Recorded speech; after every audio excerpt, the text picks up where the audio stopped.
office wishing I could play. My mom starts to cry, she is staring straight ahead. She is listening to the doctor and the words that he says. Time won't erase that fearful summer day when the doctor walked in the room to say, we know what it is, the test results are in, the survival rate is good, but chemo must begin.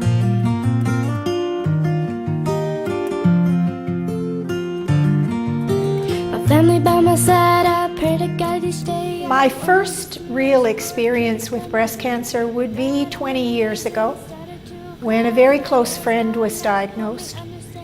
It was a much different disease then, the treatment was not as sophisticated, and Pat had quite a difficult time. She fought a very courageous battle, which she lost in 2002. After she died, I got involved with CIBC Run for the Cure, and it was very tough over the years to add more names every year to the group of people I was running for. Friends, Pam, Diane, Mary. My sister was diagnosed in 2004. I have 6 sisters. One of them was diagnosed in 2004. She unfortunately lost her battle last year, 2012. But I never dreamed it would come for me until I myself was diagnosed in 2011. I had a mastectomy, I had chemo, I had excellent treatment with the great oncology team at the Moncton Hospital. And I'm good now. I'm moving on and getting on with my life. But every week, every month, there are more women diagnosed with this disease. The bottom line for me is that I have sisters, I have 2 daughters, I have 4 granddaughters, and we need a cure before it's their turn.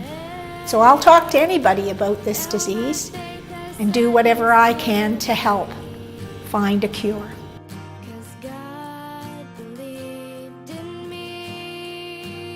When my aunt was diagnosed with breast cancer, I didn't even know what that was. In fact, no one really talked about it. When my mother was diagnosed in 1993, there was more awareness, but not nearly as much as there is today. Through the 10 years that my mother battled breast cancer, there were many highs and lows, but I've never been more inspired than how my mother handled the disease. Strangely, breast cancer did provide us with some gifts and some really great memories. I can remember going with my mother to try on some wigs and laughing hysterically as we tried on all the different styles and colors. We can make a difference. Each and every one of us has the ability to make a difference. By being here tonight, you're making a difference. Great strides are being made in breast cancer research with the money that's being raised. We want to find a cure. We want a future without breast cancer for me, for our children, for our grandchildren.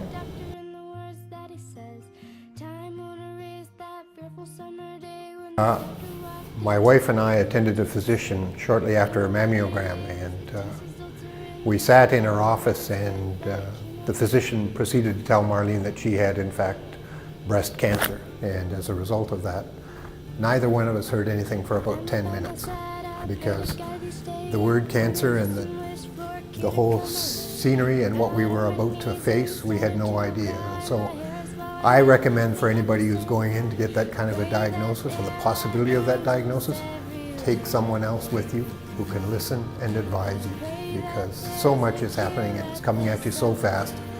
And although the people who are caring for you know what they're doing, you have no idea what you're about to undertake. Emotionally, it was a bit of a roller coaster. Obviously from that moment of shock, then the next thing they tell you is to appear at the hospital on a certain date for when they're going to tell you what sort of treatment you're about to receive, but nothing prepares you for that. We were scared, both of us. Obviously Marlene more than I, but fear was probably the most predominant thing in our lives for probably the next 3 to 4 weeks as we waited for time to go in and to begin the chemotherapy, and then to wait and go through the processes of meeting with the oncologist and all of the things that were about to come, which we were not ready for. Marlene, when she went in for her diagnosis, and she will quote this to this very day, when she went into the diagnosis, the nurse who does the triage at the beginning of the chemotherapy said, she wrote down all of the things about Marlene. She knew nothing about Marlene, but she said, when she wrote down on the bottom of the entire interview, she wrote down, Marlene is in exceptionally physically good condition. At that time, Marlene had run 4 marathons, probably at least a half dozen half marathons and several 10 and 20K races. So they knew that she was physically in excellent, excellent health, but the ravages of the chemotherapy and things like that are pretty weighing on her. So she went through some pretty traumatic sessions. Through all of that, I think that Marlene's ability to stay strong was her inner attitude. She was not going to let cancer beat her. Now my faith has set my spirit free. If your sister was diagnosed with breast cancer, shine your light. If your aunt was diagnosed with breast cancer, shine your light. If your wife was diagnosed with breast cancer, would you please shine your flashlight, please? If your mother was diagnosed with breast cancer, shine your light. If you were diagnosed with breast cancer, shine your light.